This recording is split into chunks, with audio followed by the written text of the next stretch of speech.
Pune Porsche car अपघात प्रकरण आणि या प्रकरणी बिल्डर विशाल अग्रवालला सुप्रीम कोर्टातून जामीन मंजूर आहे।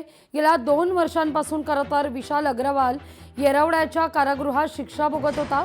तब्बल 2 वर्षांनंतर विशाल अग्रवालला आता जामीन मंजूर करण्यात येतोय। या सगळ्याविषयी अधिक माहिती घेण्याकरता थेट जाते आपले प्रतिनिधी चंद्रशेखर भांगे यांच्याकडे। चंद्रशेखर, गेले 2 वर्ष खरं तर विशाल अग्रवाल येरवडा कारागृहात होता, शिक्षा भोगत होता।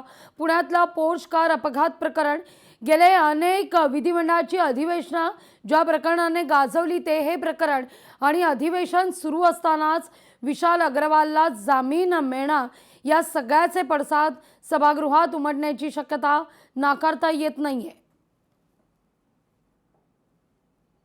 नक्कीच लागू आपण पाहिलं की पोर्श कार अपघात प्रकरणामध्ये या विशाल अग्रवाल त्याचा जो मुलगा होता ज्यांनी हा सगळा अपघात केला होता त्याच्या रक्ताचे नमुने बदललेले होते। पुण्यातील ससून रुग्णालयामध्ये त्याच्या मुलानं दारू पिऊन ती पोर्श कार चालवली होती आणि या सगळ्या अपघातामध्ये दोघा IT तरुणीचा मृत्यू झाला होता। या सगळ्याची चर्चा भारतभर झाली होती। भारतामध्ये सगळ्या वेगवेगळ्या राज्यामध्ये याचे पडसाद उमटले होते। आपण पाहिले की विशाल अग्रवाल याच्यासह शिवानी अग्रवाल, डॉक्टर अजय तावरे, त्याचबरोबर कंपाऊंडर सोनकांबळे याच्यासह हरनवळ नावाचा जो डॉक्टर आहे, असे वेगवेगळे आरोपी या सगळ्या प्रकरणामध्ये यातील आणि बहुतांश आरोपींना जामीन सुद्धा झालेला आहे। परंतु विशाल अग्रवाल याला जामीन मात्र होणार का नाही याकडे सगळ्यांचं लक्ष लागलं होतं। सुप्रीम कोर्टामध्ये या सगळ्याची सुनावणी आज सकाळी सुरू झाली आणि या सगळ्या सुनावणीमध्ये त्याला जामीन मिळालेला आहे। आपण पाहिलं की विशाल अग्रवाल याची जर आपण पार्श्वभूमी माहिती घेतली तर हा पुण्यातील अत्यंत नामांकित उद्योजकांपैकी एक उद्योजक आहे। त्याचा जो मुलगा होता,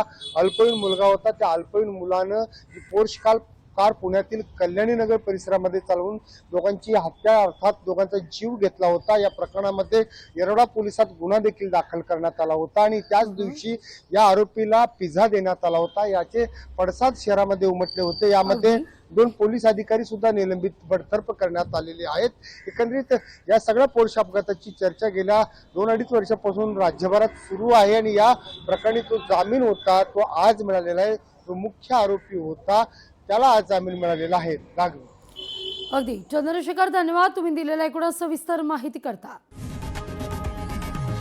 लोकशाही मराठी ऐका, पहा, जागरूक रहा।